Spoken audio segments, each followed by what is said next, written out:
Hi you guys, welcome back to my channel. I had another video scheduled for today, but it's all good. We're gonna keep it pushing. This video is gonna be the cons of being a stripper.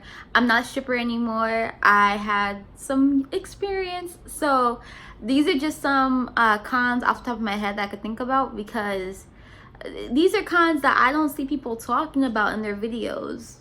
So yeah, let's talk about them. I'll do maybe a video about pros, but when it comes to cons, I can think of some. So the first con is the germs. Like, the fact that people don't mention that in their video is outrageous. The germs, sickness, if you're going to a strip club, or if you are like a stripper, you would know that it's so easy to get sick. It's so easy. There are clubs that allow guys to smoke, and then, you know, dirty money, and you're grinding on everybody, and the pole, the stage is like, ugh, it's nasty. There's usually like cleaning solution to spray down the pole and the stage, but that rarely happens. That probably happens maybe like once every like hour or something. Like, it's so easy to get like a sore throat, to get like coughs. Like, it's super easy to get sick in a club, so just be aware of that. Bring hand sanitizer if you're going to actually go strip, but it's super easy to get sick. So drink some tea, eat some garlic, like, take care of yourself if you're gonna be a stripper. Okay, so periods. I know a lot of girls use tampons.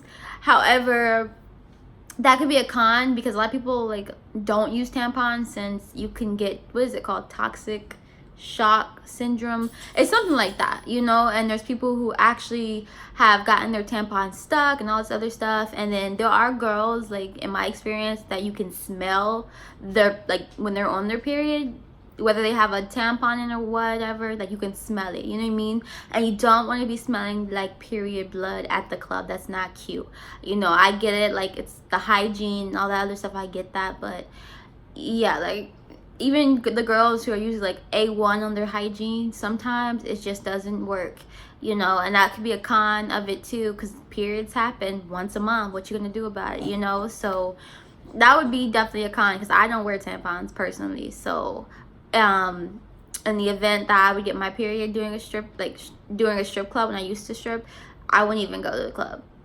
I just wouldn't even go.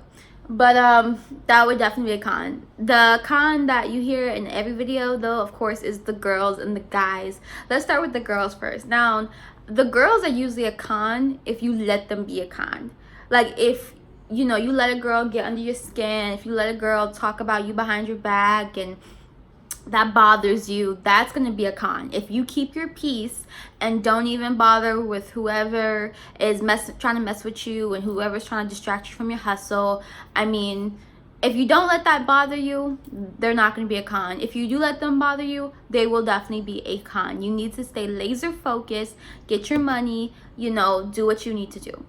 Now, the guys can be a con for obvious reasons. A lot of guys come to the strip club, they can be gentlemen, but some of them can be just rowdy. Some of them will try to follow you home.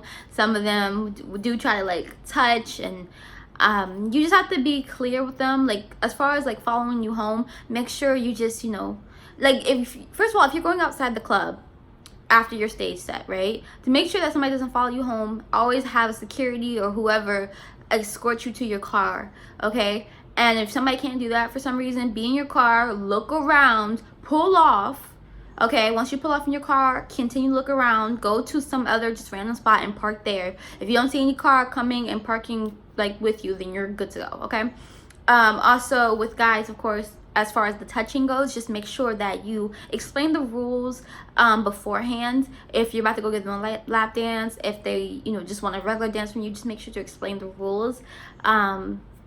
And you should be good, okay? Because with guys, I mean, there's only like a limited thing that you can do. Or at least try to go to a gentleman's club, because if you go to a gentleman's club, they usually do try to screen those guys a little bit more. Okay, so the last time is your daytime. This is the biggest one, is your daytime. You need to be okay with having limited amount of daylight. Obviously, as a stripper, you'd be working at night, so that means you'd be sleeping in the morning. So you need to be okay with waking up possibly in the afternoon and just having basically half of your daytime gone. You need to make sure you're okay with that. Now, if you're cool with all these cons, none of these cons bother you, you good, you got it, good for you. But if, you know, they bother you, make sure to, you know, just make a list of the stuff that you need to do and to think about everything that, because these are cons and these are things that you will definitely notice within like the first 2 weeks of you being a stripper. But thank you guys for watching. That's the end of my video. Short, sweet, and simple. All right, I will see you guys in another video. Thanks for watching. Make sure to subscribe and like and all that good stuff. All right, bye guys.